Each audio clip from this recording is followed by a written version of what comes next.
Hey, what's up? We're in the next part, so please go check out the previous part to gauge your bearings. We're still talking about this dark dream that I struggled to get started talking about, but now that I'm in it, okay? In the previous part, I was telling you guys about how it is that the satanic system is even a waste of time. The post-humanistic agenda is anti-human, and those people who are prepared to sell their souls all the way to the nth degree to the devil to get any kind of semblance of a normal life here on earth, the grand majority of them don't even make it. Literally, it is more like the Six Sigma what is this statistical application in terms of how many people actually get accepted into the global elites or the top 2%. You can be happy and prepared to sacrifice your entire family to Satan, but you won't always be guaranteed wealth and fame for that. There are people who already are dealing with blood on their hands, and they're still living in 2-bedroom apartments in some struggling neighborhood, or maybe even struggling to pay that rental, nochal, and yet he's committed some kind of a human sacrifice. It is fool's gold. It is fool's gold, and not everybody becomes Beyonce. Not that Beyonce has made it, because she's still condemned. But to get to the level of prominence that many of the people who make CEOs and boards of directors, and if you're in the entertainment industry, they become prolific actors, actresses, or musicians. They are a small percentage. They are a fraction. But the world is envious and covetous of that position. It's near on impossible to break bank in that space. And yet people apply for that job anyway, and the end result of it is death. There is a way that seems right to a man, and in the end it leads to death. Apparently, according to God, this situation is now happening even in corporate South Africa, but I would imagine that it's likely corporate world at large, where they are starting to come up with a shortlisting process for employees that is similar to that which it would take for a celebrity to make A-list status in Hollywood. In order for you to just be a call center agent in a blue, what do they call them, blue chip? Fortune, let's call it a Fortune 500, like a white collar Fortune 500 organization with beautiful office buildings, just to make it as an entry level. Hi guys, what's up? I'm recording on my iPhone right now, and yes, I know my iPhone is glitchy. It has got sound issues. The sound keeps going up and down and up and down, but for the better part you can hear me, even though I'm louder in some parts and not so loud in other parts. My other phone ran out of space, so I'm transferring the content over, and it's late right now. I can't just wait for 20 or 30 minutes or whatever for the content to transfer, because then it's going to be closer to 10 p.m. and I don't want to take a shower after then. So I'm like using my iPhone, but this is this will likely be the only part that I'm recording on my iPhone. The next part will be back on the phone, where the sound quality is crystal, even though there's a speech lag or some other issues. Okay, these are my challenges, and I'm likely going to have to continue to deal with them being all up in my grill until I get my my camera. Okay, yeah, the stream is long, so I can't just sit around waiting to finish recording it. So please excuse the audio issues, guys. Listen to the end. I'm really doing my best to try and reach people for Christ here. And you can hear the audio, it's just, some parts is loud, other parts is not. Like, yeah. These are the days that I've been living. It's unfortunate, but whatever. Right, so the last part before I got cut, I was talking about how it is that many of these deals, these satanic deals that people take up, some of the time, all you do is sign your soul to the devil, but for nothing. You gain absolutely nothing. You have to work like a dog. Like, for instance, Lecrae recently just came out lamenting that people are selling out Beyonce's concert, but they're not buying tickets to his show.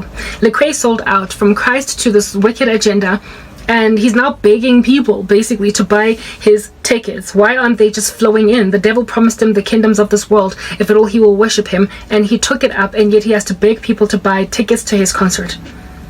Lecrae is even better off than many of the people that sign their souls over to Satan. They find themselves having sacrificed parents, children, siblings, cousins, whatever, only for them to just get some silly job that pays them 30,000 rands a month in corporate. Really, and when they start to miss their dead cousin, the cousin is dead permanently. When they start to long for meaningful relationships again, they've lost all those because they had to stab some serious people in the back. And some people in their lives very seriously in the back in order to get those deals. So it is never worth it, and only, like I said, a handful that is negligible in its percentage, is likely even a decimal in the in comparison to the global population, actually become violently wealthy. It's not worth it. It's not worth it. Here on earth, and of course eternally, who in the world wants to burn? Nonetheless, in my dream, this environment, this office space that was very hard to acquire a job in, that was heavily covetable, however rarely achievable by anybody, I was still jealous. I was still jealous of that silly friend of mine from the past for having a job in this space. Even the 20-year-old girl, the 20-year-old young woman, I was jealous of her too, because she had a place in this organization. It's like whoever I was in this dream was really struggling with worldliness. They were really struggling with an eternal promise. They were really struggling with the veracity of Jesus' provision in the future, with letting go of the world. The Bible makes it clear that we must not love the world or the things in the world, for the things in the world are dying, they're passing away, they're fleeting. The lust of the flesh, the lust of the eyes, and the boastful pride of life, all that stuff is dying with this earth, and anybody who adores it, they don't have the love of the Father in them. This girl in this dream, whoever she was, because I don't feel that way in waking life, she had a real war, a turbulent one at that, inside her heart with the love of the world.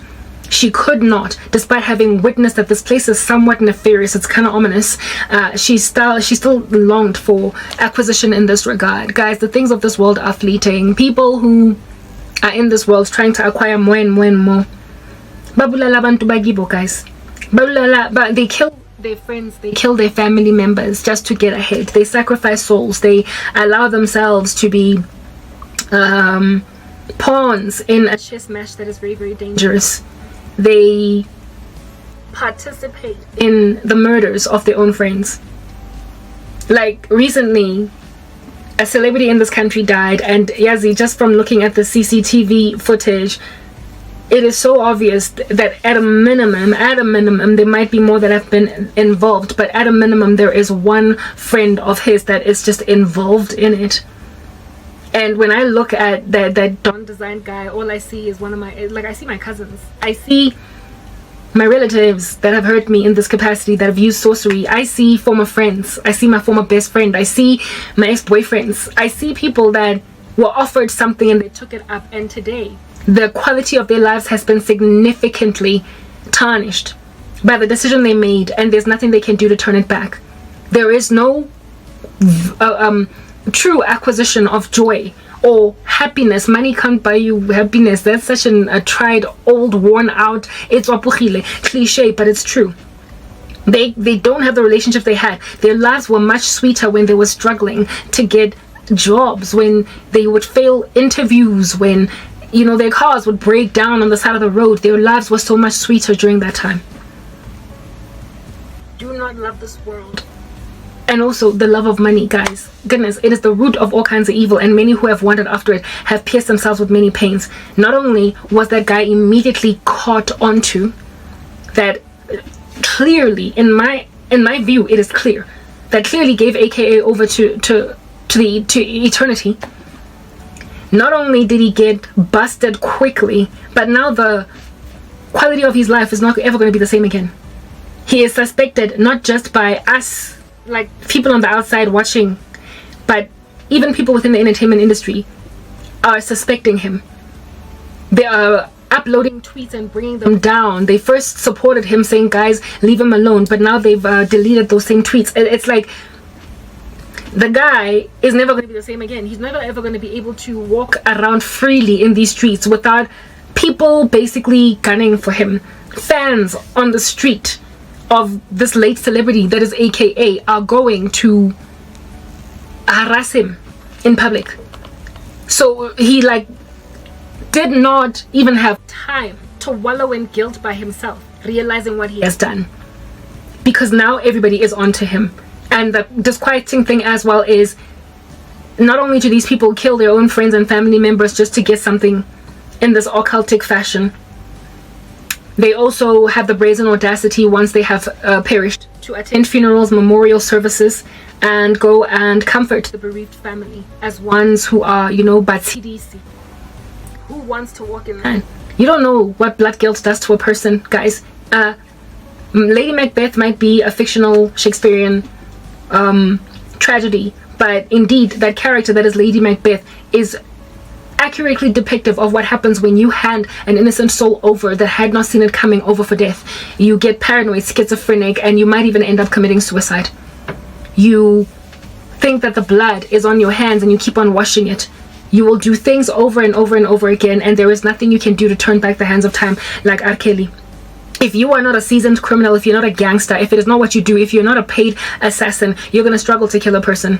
You're going to struggle to deal with the blood guilt, and sometimes it might take you out just from guilt alone. These are the things that people are dealing with. In my family, people have, I mean, goodness, I'm not their only victim, but I am by far their most stark and obvious victim, but I'm not their only one. I appear to be really badly hit by sorcery, but I'm just the Lord is using me as a monument for these guys to show them what Umthakathi Benu does. Guys, people have lost me, and I mean, this is not to toot my own horn, but you don't grow up with somebody that you're tight with, that you go everywhere with, and one day they're not in your life, and it's clear that you were involved in it, and be normal in society again. You will ever wonder, what are people thinking about me? You will be paranoid, schizophrenic. It is not worth it. Not only does it come with a taboo of you looking culpable at a minimum for having brought low a person that you were supposed to love, not only do you get looked at by these people like a Judas, but the quality of your life also significantly tanks. How I am not in the lives of the children of many of my friends and family members is, disturbing. Yet nonetheless, these people carry on in society hoping to be embraced as acceptable. People are onto them just like we're all onto Dawn Design. But because the police have yet to conclude in their investigation that this man was involved in it, the dude continues to attend the funeral of the man that he that he caused to be slain. Ghostwriting. He continued to go to the memorial service. He continued to even upload some kind of post-mortem letter to the dude. He gotta keep up with the act, but I mean, when you know you did it, you know you did it, you know you did it. And that's the thing about witches, they know they did it. They know they did it. So how patronizing then must it be to themselves? And how hypocritical must they feel? How filthy must they feel when they keep on writing memorial letters, when they keep on making speeches at people's funerals that they brought to the end of their lives? This stuff is not worth it, and I don't even know what in the world is so seemly about killing a family member, somebody that you love, for a job, a car. It just does not make sense to me. I can't put the pieces of the puzzle together, but maybe I'm being, sanctimonious, self-righteous, and, horn tooting. Maybe I'm just being too self-exalting. I don't know. But for me, it's like, guys, you know how happy you are when you fall in love. You know that feeling of having somebody adore you that much, how excited you get. Well, when you bewitch a person to stay with you in a relationship, all that flies out the door. When you try to kill that ex-girlfriend of yours because she doesn't want to be with you anymore, your new relationship, you are not going to be able to have true joy. When you have bewitched the whole world around you, any acquisition in this world, it's going to be hard to enjoy. You're not going to enjoy the house you now live in, the car that you now drive, and even the wife that you now married as a trophy wife. You're going to struggle to love them if you killed your ex-girlfriend because she would not be with you. There is no life to be enjoyed, and I don't know why people cannot foresee that this is a thing. Not only do most people not get what they signed up for exactly to the T, but they also get busted for shiga, some kind of strange activity, when all of a sudden people that they were close to in their lives drop like dominoes. For instance, I have a cousin who suddenly skyrocketed to prosperity when she was struggling before, and with that prosperity also came the decimation of our relationship and the obvious cursed state of my life. There is no enjoying life when you look like that. There is no enjoying life. The devil, his provision always come with terms and conditions that are in fine print that you can read in the Bible, but you choose not to. He does not give anything. He is a thief. So when you acquire anything from him, understand that that thing is going to steal more from you than it will ever give anything. In my dream, it was clear that this woman was in shame because she was sitting down. First of all, she was slumped in a hunched position and her clothes were shrouded in darkness. But hey, she got a job at a Fortune 500 company that hardly anybody got to work in. When you get to be among those who have taken the mark of the beast, so you get to eat, you get to own nothing and be happy, like they say at the World Economic Forum, guys, then on that day, congratulations, you get to eat, but guess what? You're gonna be starving for eternity. You're gonna be asking somebody to put a drop of water on your tongue like the rich man with Lazarus. Go on, drink as much water as you want while other people get parched, while other people cannot be satiated in their hunger and in their thirst. Go on, but understand that you will be naked for eternity. You are going to be thirsty for eternity. You are going to be hungry for eternity. And what's worse, you're also going to be in pain for eternity. You're going to be weeping and gnashing your teeth forever. No, guys, not for just 10 years or for the duration of time that you are on this earth. And so you imagine that since I lived 30 years, I will then burn for 30 years forever. All in the spirit of acquiring 1 or 2 or 3 little trinkets here on the earth. The deception, for me anyway, is obvious from the very get-go, because why would I want to never ever be close again with my mother, for instance, just so I can get a better job? Why would I want to end the life of my mom just so I can get a big car or a house or everything I've ever desired? What's gonna happen when I regret it, when I miss my mom, when I start to think about what my mom did for me when I was growing up? Why do people not think about this? How does it not attack them? Guys, I know that a conscience attacks you when you're about to make a bad decision, because prior to coming to Jesus Christ, I was spoken to so very many times by the Holy Spirit to not do something that I did anyway. I remember with crystal clarity all the times that God said no, no, no, don't, before I got saved. So I'm pretty sure that all y'all that are not born again, it's not that y'all don't got the Holy Spirit in you, that you are so daft of hearing. You are hearing. For the Holy Spirit convicts of sin, albeit being outside of you. Even though he has yet to indwell you, he convicts. He speaks all throughout people's lives. Don't go there. Don't take that turn. Don't do that abortion. He says it over and over and over again. But because he's gracious, he says it, like I said, over and over and over again. But there's going to come a time when he's going to stop speaking. And you're going to feel like finally that annoying voice has stopped speaking. But when he stops speaking, you're handed over. And the ramifications of what he was warning you against will then become a reality. And then that's when you're going to be like, snap, shouldn't have done that. Shouldn't have killed my cousin. Shouldn't have handed her over to a life of poverty. Shouldn't have lain her waste. Should not have stolen her prosperity. Shouldn't have. But now you've done it. And everybody can see that you done it, because your name is Don freaking Design. Like, there's no getting out of this for that guy. Even if he gets away with it, everybody will know forever that he did it. I don't know what it would take for that man to be vindicated, guys. I literally do not know, but he looks very much like a Judas. He looks very much like a Judas.